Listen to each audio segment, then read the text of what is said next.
तो जय हिंद दोस्तों, दिस इज रविशंकर और आज हम लोग शुरू करते हैं जीन पियाजे, वाइगोत्स्की और कोहलबर्ग का seated previous year question part 4। लिखा है कोहलबर्ग के सिद्धांत की एक प्रमुख आलोचना क्या है। पहला, कोहलबर्ग ने बिना किसी अनुभूति मूलक आधार के सिद्धांत प्रस्तुत किया। दूसरा, कोहलबर्ग ने नैतिक विकास की स्पष्ट अवस्थाओं का उल्लेख नहीं किया। तीसरा, कोहलबर्ग ने प्रस्तुत दिया कि नैतिक तार्किकता विकासात्मक है। या चौथा, कोहलबर्ग ने पुरुषों एवं महिलाओं की नैतिक तार्किकता में सांस्कृतिक विभिन्नताओं को महत्व नहीं दिया। तो इसका सही जवाब होगा ऑप्शन नंबर 4, कोहलबर्ग ने पुरुषों एवं महिलाओं की नैतिक तार्किकता में सांस्कृतिक विभिन्नताओं को महत्व नहीं दिया। लिखा है निम्नलिखित कथनों में से कौन सा वाइगोत्स्की के द्वारा प्रस्तावित विकास तथा अधिगम के बीच संबंध का सर्वश्रेष्ठ रूप से सार प्रस्तुत करता है।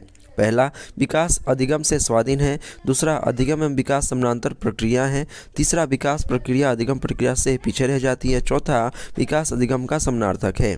तो इसका सही जवाब होगा ऑप्शन नंबर 3, विकास प्रक्रिया अधिगम प्रक्रिया से पीछे रह जाती है। लिखा है वाइगोत्स्की तथा पियाजे के परिप्रेक्ष्यों में एक प्रमुख विभिन्नता है। पहला, व्यवहारवादी सिद्धांतों की उनकी आलोचना। दूसरा, ज्ञान के सक्रिय निर्माताओं के रूप में बच्चों की संकल्पना। या तीसरा, बच्चों को एक पालन पोषण का परिवेश उपलब्ध कराने की भूमिका। और चौथा, भाषा एवं चिंतन के बारे में उनके दृष्टिकोण। तो इसका सही जवाब होगा ऑप्शन नंबर 4, भाषा एवं चिंतन के बारे में उनके दृष्टिकोण। लिखा है एक बच्चे को सहारा देने की मात्रा एवं प्रकार में परिवर्तन इस बात पर निर्भर करता है कि अध्यापिका की मनोदशा, बच्चे की नैसर्गिक योग्यता है। या तीसरा, कार्य के लिए प्रस्तावित पुरस्कार। या चौथा, बच्चे के निष्पादन का स्तर। तो इसका सही जवाब होगा ऑप्शन नंबर 4, बच्चे के निष्पादन का स्तर। वाइगोत्स्की के अनुसार बच्चे स्वयं से क्यों बोलते हैं। पहला, बच्चे अपने प्रतिवेशकों का ध्यान आकर्षित करने के लिए बोलते हैं। दूसरा, बच्चे स्वभाव से बहुत बातूनी होते हैं। तीसरा, बच्चे अकेंद्रित होते हैं। या चौथा, बच्चे अपने कार्य को दिशा देने के लिए बोलते हैं। तो इसका सही जवाब होगा ऑप्शन नंबर 4, बच्चे अपने कार्य को दिशा देने के लिए बोलते हैं। आगे बढ़ते हैं। अमूर्त वैज्ञानिक चिंतन के लिए क्षमता का विकास निम्नलिखित अवस्था में से किसकी एक विशेषता है। पहला, मूर्त सक्रियात्मक अवस्था। दूसरा, औपचारिक सक्रियात्मक अवस्था। तीसरा, संवैधिक गतिक अवस्था। या चौथा, पूर्व सक्रियात्मक अवस्था। तो इसका सही जवाब होगा ऑप्शन नंबर 2, औपचारिक सक्रियात्मक अवस्था। एक बच्चा तर्क प्रस्तुत करता है, आप यह मेरे लिए करें और मैं वो आपके लिए करूँगा। यह बच्चा कोहलबर्ग की नैतिक तर्कना की किस अवस्था के अंतर्गत आएगा।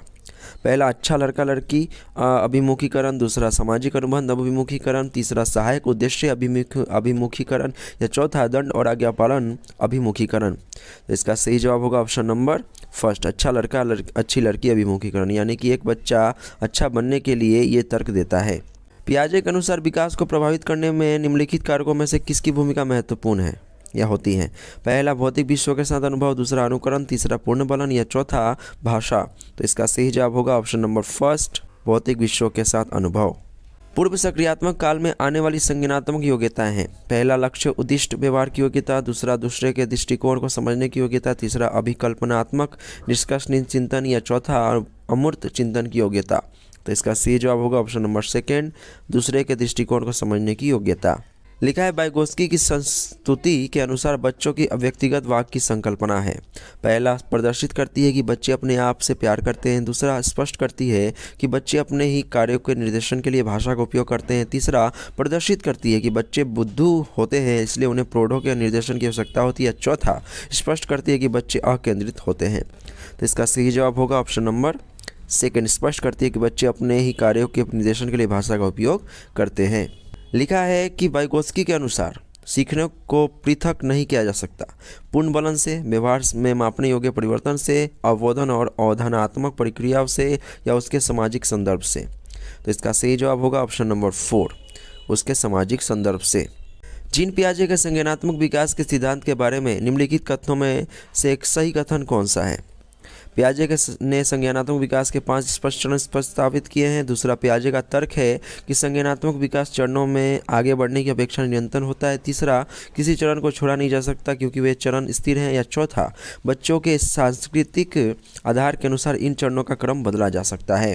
तो इसका सही जवाब होगा ऑप्शन नंबर 3, किसी चरण को छोड़ा नहीं जा सकता क्योंकि ये चरण स्थिर है।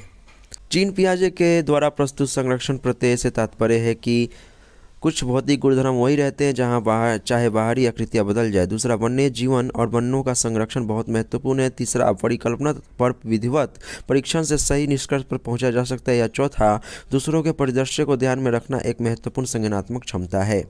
इसका सही जवाब होगा ऑप्शन नंबर 3, परिकल्पना पर विधिवत परीक्षण से सही निष्कर्ष पर पहुंचा जा सकता है। लिखा है कि लेव वाइगोत्स्की के अनुसार भाषिक विकास मानव चिंतन का स्वभाव को बदल देता है। दूसरा, वयस्कों और साथियों से अनोन्योन क्रिया करने का भाषा के विकास में कोई प्रभाव नहीं पड़ता। तीसरा, भाषिक विकास में संस्कृति की भूमिका बहुत कम होती है। चौथा, बच्चे भाषा अर्जन की एक युक्ति से कोई भाषा सीखते हैं। इसका सही जवाब होगा ऑप्शन नंबर 1, भाषिक विकास मानव चिंतन के स्वभाव को बदल देता है। लिखा है कि लॉरेंस कोहलबर्ग के नैतिक तर्क के सिद्धांत की अनेक बातों को लिए आलोचना की जाती है। इस आलोचना के संदर्भ में निम्नलिखित में से कौन सा कथन सही है? पहला, अपनी सैद्धांतिक रूपरेखा पर पहुंचने के लिए कोहलबर्ग ने पियाजे के सिद्धांतों को दोहराया है। दूसरा, कोहलबर्ग ने नैतिक तर्क के प्रत्येक सोपान के लिए विशेष उत्तर नहीं दिया है। तीसरा, कोहलबर्ग का सिद्धांत बच्चों के प्रत्युत्तरों पर ध्यान केंद्रित नहीं करता है। या चौथा, कोहलबर्ग ने अपने अध्ययन को मूलतः पुरुषों के नमूनों पर आधारित रखा है। तो इसका सही जवाब होगा ऑप्शन नंबर 2, कोहलबर्ग ने नैतिक तर्क के प्रत्येक सोपान के लिए विशेष उत्तर नहीं दिया है। तो दोस्तों, आज के लिए बस इतना ही। मिलते हैं नेक्स्ट वीडियो में एक नए कंसेप्ट, एक नए चैप्टर के साथ, जिसका नाम होगा बाल केंद्रित एवं प्रगतिशील शिक्षा की अवधारणा। तब तक के लिए जय हिंद।